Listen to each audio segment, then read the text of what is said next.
Hello everyone, my name is Sarah Thornburg and today I'm going to be presenting my Women's History project.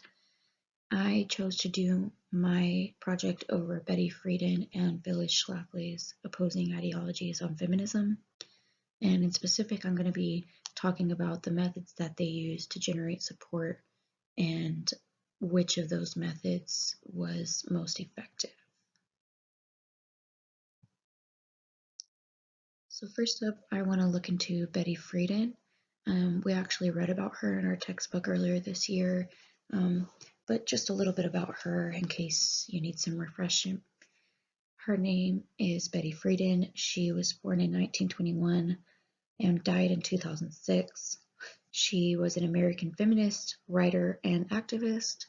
Her books include The Feminine Mystique, which I'll actually be talking more about later on in this presentation. Other books include The Problem That Has No Name and It Changed My Life. She supported matters of modern feminism, career-oriented independence, equal pay for equal work, legalized abortions, stopping sexism and racism across the US. She's credited with starting the second wave of feminism through her writing, and she founded the National Organization for Women, National Women's Political Caucus, and the Pro-Choice America. Next up, we have Phyllis Schlafly. She was born in 1924 and died in 2016. She is an American activist, attorney, and author. Her books include A Choice, Not an Echo, The Flip Side of Feminism, and The Phyllis Schlafly Report. She is known for being a conservative and having conservative views. She opposed feminism in all forms.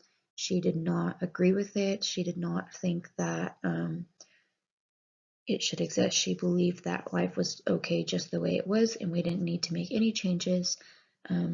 She did not support the LGBTQ rights, and she especially did not support the Equal Rights Amendment, which I'm going to be talking more about later on. She actually had an entire campaign dedicated to making the ratification of the Equal Rights Amendment not happen. And additionally, she founded the Equal Forum, which is a conservative political interest group. Going back to Betty Friedan, her methods for success. Friedan used her writing in order to give a voice to women and to express how she felt. And what she felt was that the limitations that were placed on the female gender were not acceptable.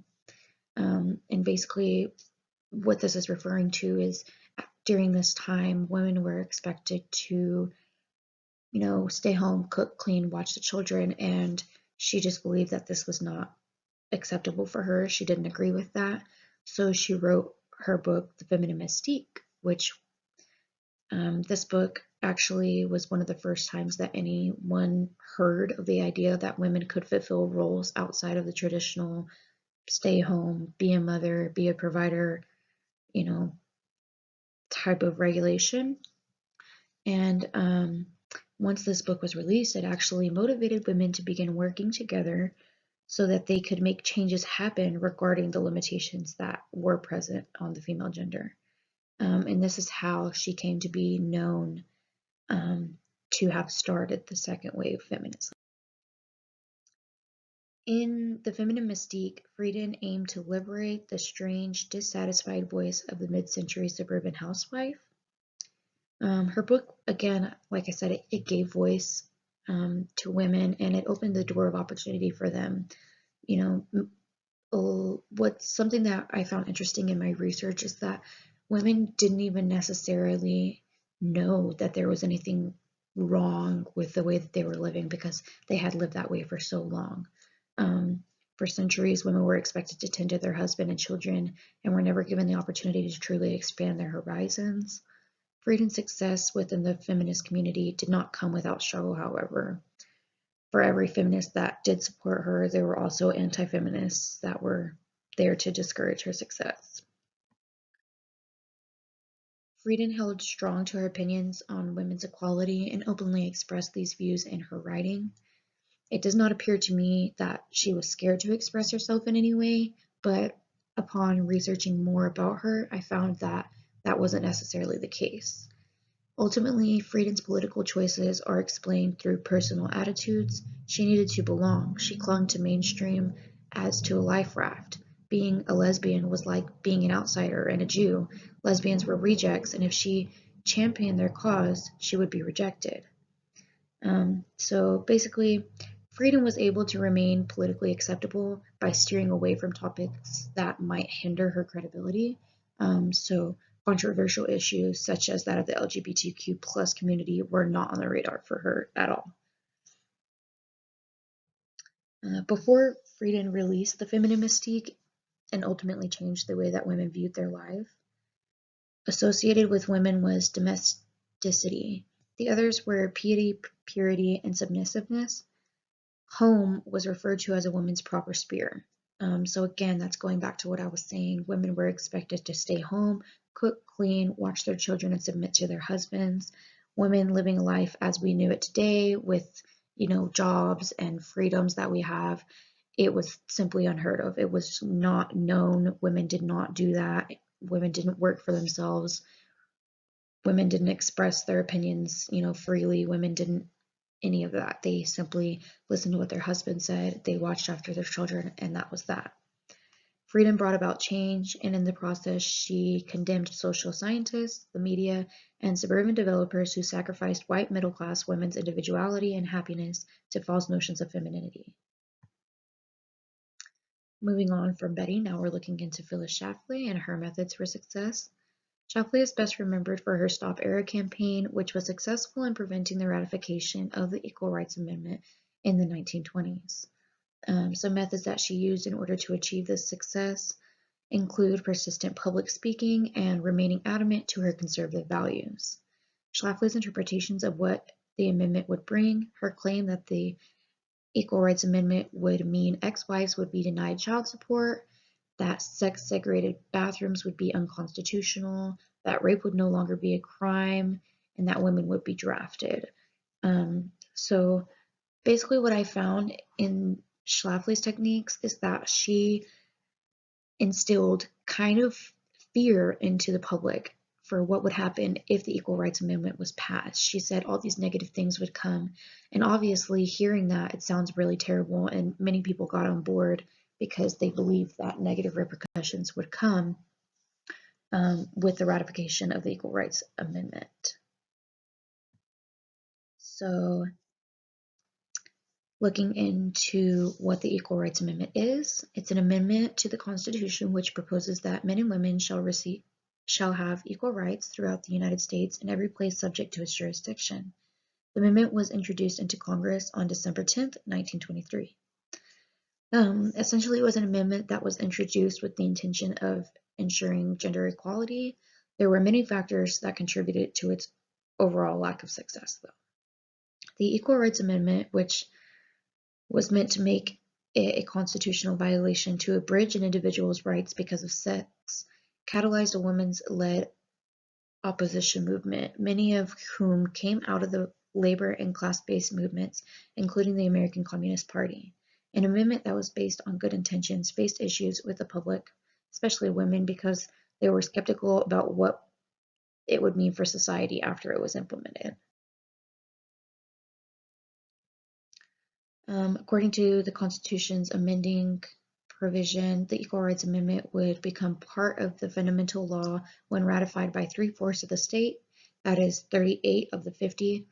In approving the Equal Rights Amendment, the Congress stipulated that ratification must be completed within 7 years. 20 states ratified within 3 months, 30 within 1 year. Schlafly's Stop the Equal Rights Amendment campaign was successful in preventing ratification within its original deadline. However, separate Equal Rights Amendment supporters sought 7 years of additional time to ratify, and in 1978 won a 39-month extension on the deadline. But not one more state ratified, and on June 30th, 1982, the Equal Rights Amendment expired. So while many states did admit their support for the amendment, it was just not enough to meet the minimum requirement necessary for full ratification or passing of the bill. Opposers of the Equal Rights Amendment, including Schlafly, opposed the blanket language of the Equal Rights Amendment and feared that the vague amendment language would allow courts to interpret sex-specific labor legislation as unconstitutional. Looking into deeper what caused women to oppose the Equal Rights Amendment so relentlessly, social feminists, while supporting the unsuccessful child labor amendment, believed that the Equal Rights Amendment would be an infringement upon states' rights. Only individual state laws were acceptable to social feminists.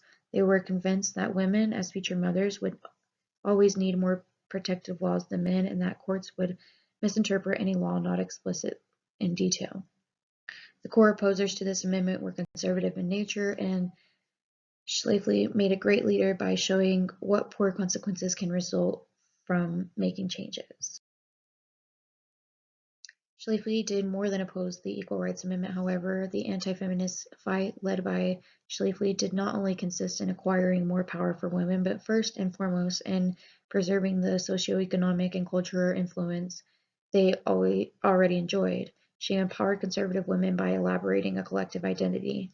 Essentially, Schlafly was successful by preaching to the public that it was important to appreciate life as it is and understand that making changes will fundamentally uproot the ways of life for everyone involved.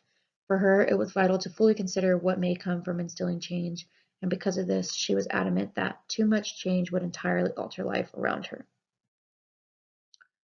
Looking at both sides, while Friedan and Schlafly's opinions and outlooks on life differ incredibly, there are certain similarities that can be observed between the women. In either case, a woman felt strongly enough about a matter to involve herself in educating the public about it and generate support. Sure, each individual was preaching separate topics, but at the core, both women are political leaders. In Friedan's case, she made it possible for legal and economic positions to become so improved that for the first time in history, women had become the social and economic equal of men. While Friedan considered, however, I feel she played her cards safe often and feared involving herself in matters too controversial, or else she ran the risk of ruining her reputation. Schlafly, on the other hand, was not afraid to look controversy in the face and argue her side. On multiple occasions, she felt so strongly within her conservative views that she vocalized them time and time again, never letting the fear of failure stop her. She faced multiple setbacks in her career, such as losing in her battle to be elected into Congress, but she remained true to her roots, never backed down, and went on to accomplish a successful campaign aimed at stopping the ratification of the Equal Rights Amendment.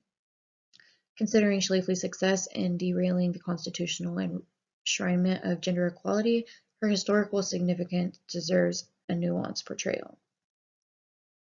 Aside from the feminine mystique, Friedan established and contributed to the foundation of many organizations, including the National Organization for Women, as previously discussed, the National Association for the Repeal of Abortion Laws, Women's Strike for Equality, National Women's Political Caucus. She participated in many feminist events throughout her lifetime and remained adamant in her work for women's equality through writing lectures and conferences for her entire life.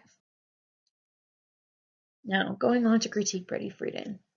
Friedan was often criticized for focusing on matters that pertain only to non-elite, middle-class, white, educated, heterosexual women, and this failed to consider the rest of the population of women, which ultimately caused controversy for her. Friedan wrote that working class of women were far too busy with their commitments to their jobs, and so they were not able to contribute to the start of the female revolution. She is credited with starting the second wave of feminism, sure, but she failed to incorporate all of the female population in doing so. Additionally, she took the safe route and failed to mention or state an opinion on differing controversial issues, mainly LGBTQ+ rights. Friedan was the face of feminism for many years and contributed to the revolution in many ways, especially through her writing. And the main critiques that I would give regarding her methods of generating support is to incorporate methods which involve all members of the female population, to acknowledge issues which are faced by the minorities within the female population, and to be confrontational with all issues, even those that are controversial in nature. Failing to pick a side can actually be worse for her image, in my opinion, than to pick one and receive backlash. So, moving on to Phyllis Schlafly and critiques for her. Aside from single-handedly initiating the Stop Equal Rights Amendment campaign, which prevented ratification of the Equal Rights Amendment, there is little to critique Schlafly on. Sure, I may not agree with her beliefs, but the techniques she used in generating support for her cause were successful. Schlafly was a determined woman who never let the fear of failure stop her from asserting her beliefs. Why it all matters. Friedan opened the eyes of women who were living sad, unjust, traditional lives. These women, for the most part, did not even know anything was going wrong because the way that they had been living was considered normal. Friedan fundamentally changed the way that women saw the world, and without it, we may not have the freedoms that we do today. Schlafly felt that passing the Equal Rights Amendment would be bad for multiple reasons. She worked hard to generate support for the Stop Era campaign and was successful in preventing its ratification.